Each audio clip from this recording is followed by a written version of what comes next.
From living frugally to actually achieving my financial goals and firing, now actually trying to start my new journey of fat firing, my financial goals have been all over the place. It's been a roller coaster.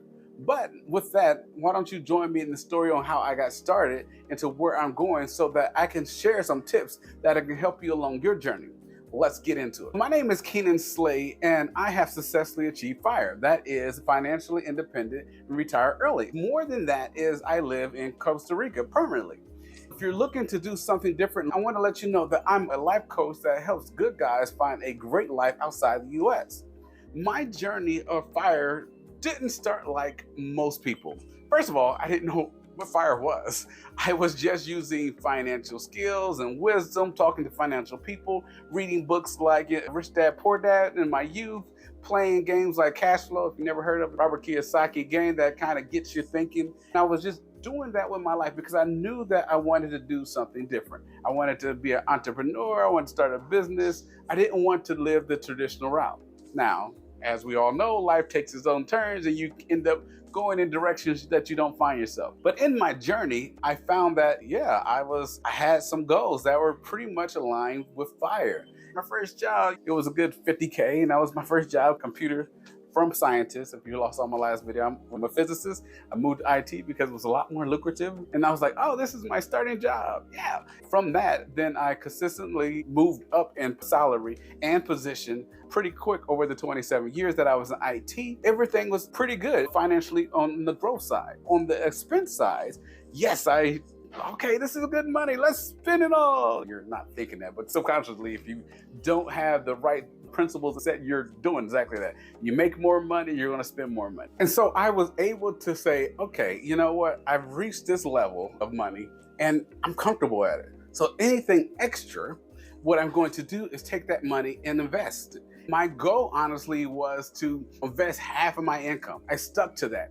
And I started making principles for myself that honestly did that. Now, no, I did not come up with this idea by myself. I've had friends that have had help. I ended up finding new circles of people who love to talk about finances, and that's a clue of some things that you need to do. If you're around a lot of people that hate talking about finances, it's pretty hard to actually change yours because you'll think it's like a taboo subject. You want to be able to talk freely about your finances and ideas and plans and investments and investment strategies. You want to be around that particular circle. I was able to do that, and it began to change my world, change my thinking, if you will. On my journey, not having a FIRE number, I just wanted to have more. If you don't have the right principles and you don't have the right goals to handle your thought process, then your systems are all going to break down. I have very good systems on saving, spending, also enjoying life. Tithing, of course, that would be the first thing, and then the rest will come underneath it. I have very good principles where my money, my savings, my investments increase. Now, what actually got me to move out of the country and why I recommend it to some people, whether they reach FIRE or they're trying to get to FIRE, those who are in the situation where they can get remote jobs, get to a place where they have a lower cost of living, then their FIRE number becomes a lot lower because now you're making more money and you're spending less. There's a book called The 4-Hour Work Week, which honestly is funny. I did this and then I read that. It's that your income is dollars and spend something else. And then my position is cloning. I am talking not so much lean FIRE. I'm not really a fan of lean FIRE, more so for the fact that many people have dreams like, when I fire, my life is going to be like this, it's going to explode, yay. And there's two principles that I have a problem with: lean FIRE in general and FIRE overall. When you're lean FIRE, you're like dieting. But ideally, you're like, or most of us, you're like, I want to get off this diet someday. So when I reach my retirement, I want to do something different. If you haven't watched the other videos about potentially switching your career, changing your investment options, the money that you end up left with, you're always going to be like, we can't afford to do this because this is all we got. I'm a big fan of experiences over possessions. And that's my thing against lean FIRE. And the thing that I have against the word retirement. For me now, retirement is a transition. Before, retirement for me meant, oh, you're just gonna sit on the beach and do nothing. You're just gonna drink cocktails all day and that's it. After a year of doing nothing, I was like, it felt awful. You're good for a few months, but you're like, if you are a person of purpose, then you're going to actually need to have a purpose to feel okay. And so now I have like different purposes in my life. One of them is get healthy, exercise, of course, spiritual walking, starting a company, and different things like that. And so for me, it was a transition out of corporate into being able to realize the dreams that I wanted to realize. Think of retirement that way, then your fire number, if you will, begins to change because, okay, how long will it take me to start this transition and put in some cushion for a number of years to learn some skills and I'm going to do something different. Yeah, I don't have to say, okay, I'm only going to live for 20 years. This is my fire number multiplied by 20. If you plan to make more income later, or if you're currently making income because of investments and it's doing passive work for you, now you just need less because you're investing more in experiences than possessions. Those are some good strategies that can help. Now, I have dropped a lot of seeds before I actually got past the first point. If you listen to what I've been saying, is you actually need to be wise and strategic.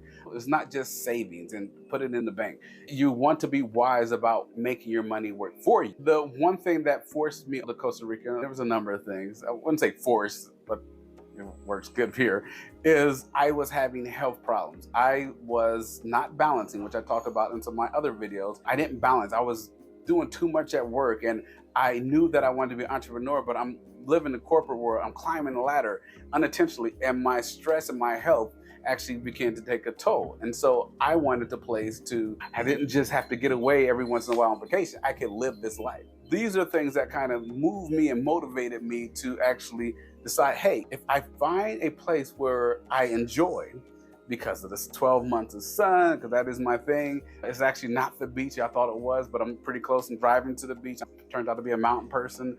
I can keep my expenses down, being wise about how I live my life. And not only can my fire target just stay pretty good, if you guys are resonating what I'm talking about so far, I want you guys to stay to the very end, because all this is going to come together and actually make a whole picture, if you will. And so you don't want to miss a thing. So why don't you stay to the very end. The second part that you need to do if you're on the journey, and this is what I'm going to do, so if you're looking at me, is I'm reevaluating my goal. And it's something I've already done. When I was at basic fire, if you will, again, my life was a little bit different as I just explained, but it was close enough to basic fire. It was just about living in experiences, and that's cool. But I want to actually do more. I want to help the community. I want to start my business. I want to connect churches, help connect the nations, which is going to require potentially a lot of traveling that I didn't expect. It's going to be getting in front of people and talking. There's going to be an increase in expenses where, one, I want to be able to help the community if I'm at a church, to be able to give donations and different things like that. Pay somebody to build IT things that I'll need in the future to help connect the nations and make the two different nations have a different experience. And one day maybe I'll get into that. And I'm talking about virtual reality and things like that, where people are not just, these hiding behind screens, but actually it's almost that they're there with each other and that they're sharing in a bond together. And maybe they're virtually at church and they look over in their headset and it look like they're talking to someone. To do things on that magnitude requires more than just the kind of a basic fire mindset.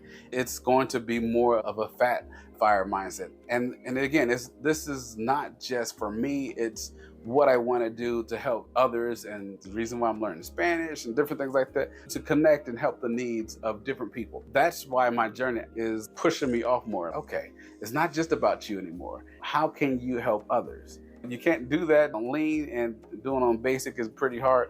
But to be able to do that in the area where, yes, I'm investing better, I'm bringing in more money, I'm not spending like crazy, but I'm able to do more for others as well as my own family, of course. But really it's about to be able to help others and expand more. And so that comes with the territory of fat fire. So that's part of reevaluating my goals.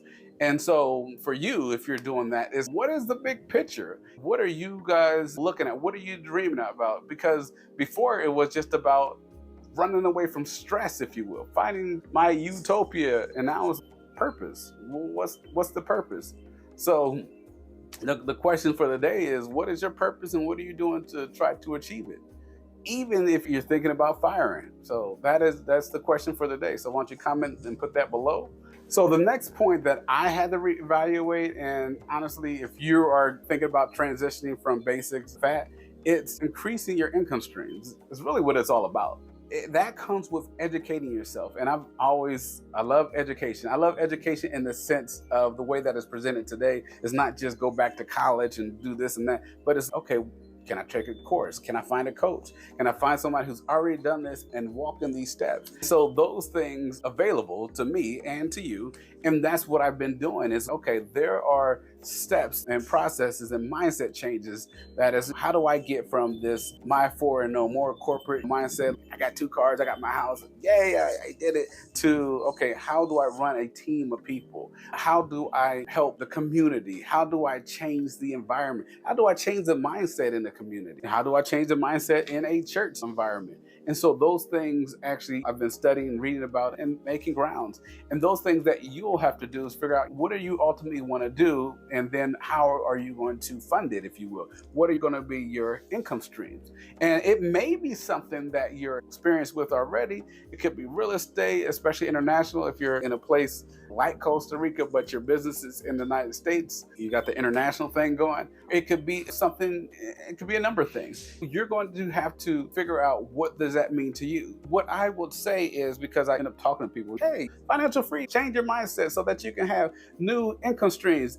They're not jobs. Biggest hang up is people get stuck on jobs and side hustles and anything that you have to work at, and then when you're not there, you don't get paid. It's not a company, it's not a business. Yes, you gotta be there to set up, and there's times that you're gonna have to be there, but when you can't make money in your sleep, then it starts to become a job, and there's only so many hours a day. When you can't give somebody else the task that you were doing, and then it multiplies your income by X, then it's just another job. Jobs, yeah, they're good. Again, they'll get you from point A to point fire, if you will.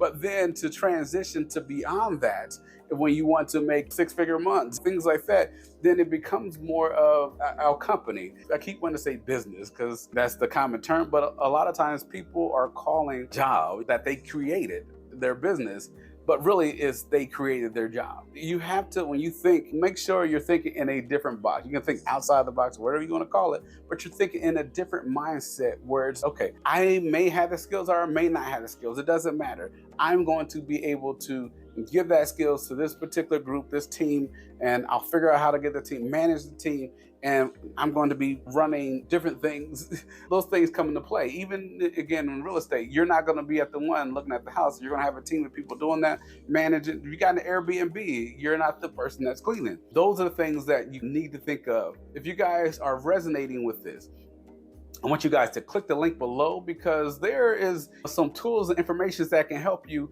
especially if you're looking to relocate, get to fire, and potentially to think about what you're going to do beyond fire. What's your life going to look like? And so there's some tools. I want you guys to click the link, and let's jump to the next point. So the next point is actually focus on high value activities. And this came from the book, The One Thing. It's a great book. There's a lot of other good books that you should read, but you're focusing on the thing that once you start doing it, everything else becomes easier or unnecessary. When you're focusing on high value things, a lot of times we'll get into, oh, we're gonna start this cookie shops and we're gonna be a millionaire. We'll run the numbers. How many cookies do you really have to sell, minus the cost of the building, minus paying the staff? How long will it actually take you to get to the million, so that you can, if it's not a high value activity, it's not good. Now, if you know how to run a cookie shop, open up 10 stores and that's a whole different story. But for most people, just doing that one storefront, you're not going to hit your goals anytime soon. Again, I've talked to different people, you get different offers and different ideas. And that's not a high value activity. And so you have to learn how to focus on your high value activity. Same with me. I do a lot of research. I'm looking into stuff. I'm making decisions. I'm refocusing my priorities into the things that are actually going to be valuable for me, even if I need to put some work into it. And then lastly, it's finding like-minded individuals. This comes in because when I say that I have my dream of connecting the nations, it's not just me, like, I'm just gonna push them together. No, it's, can I get two businessmen, one in the States, one in Costa Rica, that are on like-minded things, and we're going to connect this? Can I get two people in technology? We're going to connect this. Can I get two church organizations, and we're going to connect this? And this is how it's going to serve both this community and bring this relationship. We're going to connect the languages and figure out how to do it. We're going to connect the youth, and they're going to play games virtually, so that one day when they grow up, they're going to be like, oh yeah, let's go to Costa Rica and let's exchange. I'm going to spend a year here and a year there and get to learn different cultures and environments. That's the type of connection and like-minded people that honestly one person can't do. It's about finding those things that are like, okay, these systems, whether they're invented or not today, have to be connected to people. And those people have to be of a mind to, how can we better both places? Costa Rica is very good with nature. You might not be able to see everything that I can see, because honestly, the light was like, all right, here's a better background. The other one's better, but the sun was the way it was. Costa Rica is very good with nature, which I think that the United States could benefit a lot from. There's laws that says if your land is this big, then you got to preserve so much percentage. You don't block waterways, da da da. And there's a lot of greenery here, and there's some stuff that's been here for longer than I know. You go on some tours, you start, wow, that's a long time for that tree to grow and not to be cut down. They're very good on looking for pollution-free sources. In the United States, you hear Tesla. Costa Rica is doing other things. They have fake plants that are mini windmills that can actually power air conditioning units inside of a store. Hear rumors of them being a part of the people that are working on water instead of gasoline in your car. That type of mindset, maybe it's not ready today, but to be able to train up the youth in that type of mindset and principles, coming up in that kind of identity, forming those habits now, will actually be a great game changer tomorrow. Those are the things that is very important to connect. This is the reason why I want to Fat Fires, because I want to get behind those things. To be honest, a lot of those things, whether it's financial freedom, finding new freedoms, and making places better, make yourself better, a lot of times requires finances. If not all the time, requires a certain level of finances, even if it's just to get a certain level of education. You have to have a certain level of finances. And so that's actually why I'm going to move from basic to fat. If you guys haven't already, I want you guys to click the link below and join me on this journey, and I will see you on the other side.